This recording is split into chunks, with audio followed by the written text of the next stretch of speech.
Әлемді бағындырған мысықтар немесе мемге айналған жануардың қысқаша тарихы.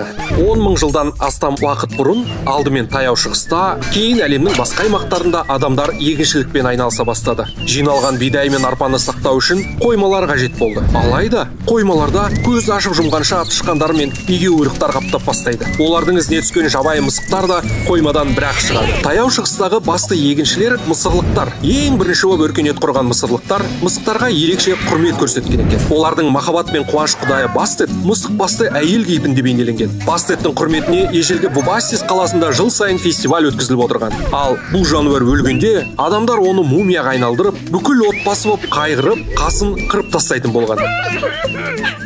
Олар туралы алдағы уақытта қалам-баламда баяндаймыз. Сондықтан арнамызға жазылып, осы бейнеге бағаңды беріп, қоңырауды басуды ұмытпа. Сонда біздің роликтерімізді өткізіп алмайтын боласың.